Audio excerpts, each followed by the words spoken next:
I'm going to talk about slip leads and their training application in this video. Now, firstly, what is a slip lead? Okay, length of rope, and I've just made this one up in order to illustrate it. Okay, so length of rope with a loop on it. The handle goes through here, and it comes round like this. Okay, we pull, it tightens up.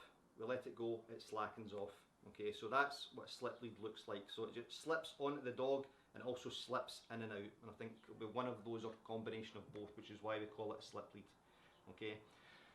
Because dog trainers, positive dog trainers over the last 30 years have been doing their jobs well in educating the public about the use of aversive training tools, people now are much less likely to use a choke chain or a check chain. Okay. And it's exactly the same design, exactly the same, only with a choke chain, the choke chain will generally finish where my fingers are and the lead will be clipped on here. Okay, but it's exactly the same design. Pulling the lead tightens up, let the lead slacken, so stop pulling in the lead and it goes slack. Okay, and that's whether the dog pulls or you pull. Okay, pull, slip, tightens up, stop pulling, goes slack. Okay. So because choke chains are now socially less acceptable, okay, than they were before, trainers who haven't updated their training methods or who still want to use aversive training tools have gone on to starting to use a slip lead, because this is a far more innocuous version of a choke chain. Okay, it's exactly the same design, it works exactly by the same method, and just because it's made of rope rather than metal doesn't mean it works in any different way. Okay. So lead goes onto the dog, okay, and most of the time trainers will have the lead pulled in tight around the dog's neck. Okay, so it will come up here and it will come up tight round here to this sensitive part of the dog's neck. Okay, dog pulls, it goes tight and restricts. Okay, so it goes tighter, so it causes pain or discomfort either on the dog's throat or neck or both, and when the dog stops pulling, the pain and discomfort goes away. Okay, so that's how these work when we're teaching a dog to walk on a loose lead. Okay, some trainers will now start adding treats into the mix there. Okay, so when the dog is now walking with us, we're giving the dogs treats. Okay, but with most of these dogs, if you remove the treats, the dog will still stay with you, because it's this that's avoiding. Whereas if you remove the lead, okay, the dog may not have learned well enough only using the food. Okay, so we need to look at our strategies of using food to teach the dog to walk on a slack lead there. Okay, and it's not to say that using food doesn't work. Okay, it's just to say in the application of using both, it's probably not the motivating factor. Okay, so think about it. If you did a behaviour that I didn't like and I wrapped your knuckles with a ruler, and then every time you did a behaviour that I did like, I gave you a piece of chocolate, why are you working? Are you working to avoid this, or are you working to get the chocolate? Okay, and in every likelihood there, you're working to avoid getting wrapped in the knuckles with the ruler. Okay, so it's the same thing. Okay, so that's how they work to teach the dog to stop pulling in the lead. Okay, and you'll see trainers, they have the lead really short and really tight, and as soon as the dog pulls, they pull the dog back in. And what I look at there is, what's that dog like? What's that walk like for that dog? When are they getting the opportunity to sniff and move around? Do they have to walk right next to you the whole way down the street? Okay, and those are questions for you to answer, because for me the answer is no. Okay, I don't walk like that when I'm out walking with my children or with my friends. Okay, if I'm walking in a group, I'll be moving round. Okay, I don't have to walk exactly at this position next to the person I'm walking with.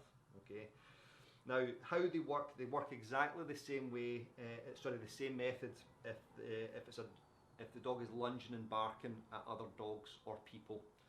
Dog lunges and barks, this gets tightened up and causes pain or discomfort. Dog stops lunging and barking, the pain or discomfort gets removed. Okay, and the dog starts to learn this. Okay, now as well as the dog learning this, what the dog is also learning is they're building an association between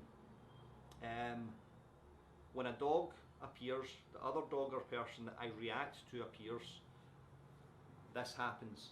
and when they go away, this stops, okay? And the dog has already learned previously that if I lunge and bark at the person will go away. So the dog has now got two reasons to get that person or the other dog away from him.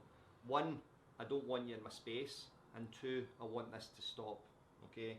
So when we're using aversive training methods, this is where it can make the behaviour worse, okay? And I've been doing this now for 12 years, over 12 years, and I've worked with dozens, if not hundreds of dogs who have had aversive training methods applied to them, have got worse as a result, and then we're having to unpack all that stuff, okay?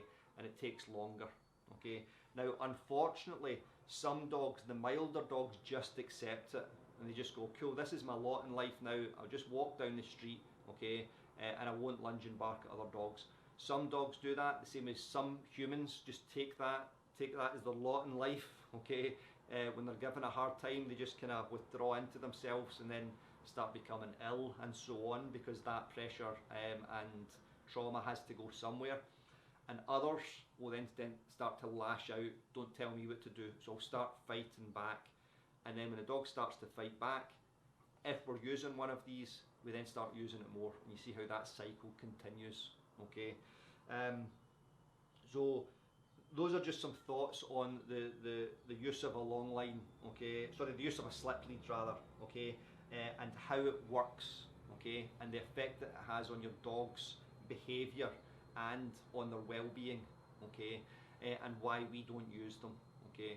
And some trainers who say that they train positively but are training with a slip lead and are training like this are only saying that they're training positively as a marketing tool, okay, in order to get the clients in the door, which is the purpose of me putting videos out like this, is so that you can become informed and be well informed as to why you either want to or don't want to, okay? And it's your dogs, not my dog, okay?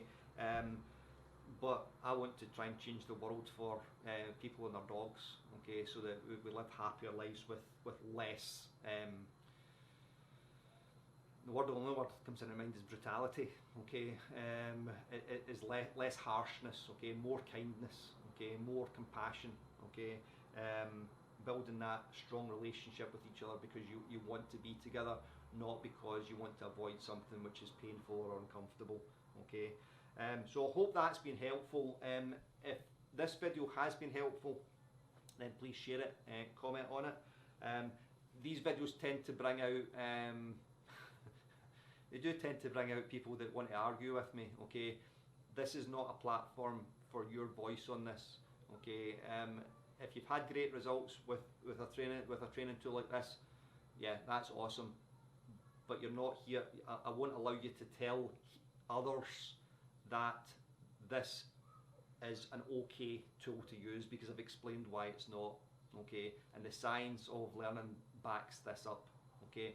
So I'm just looking at that now. I hope that you've actually been able to see the dog moving as I've been videoing this, okay?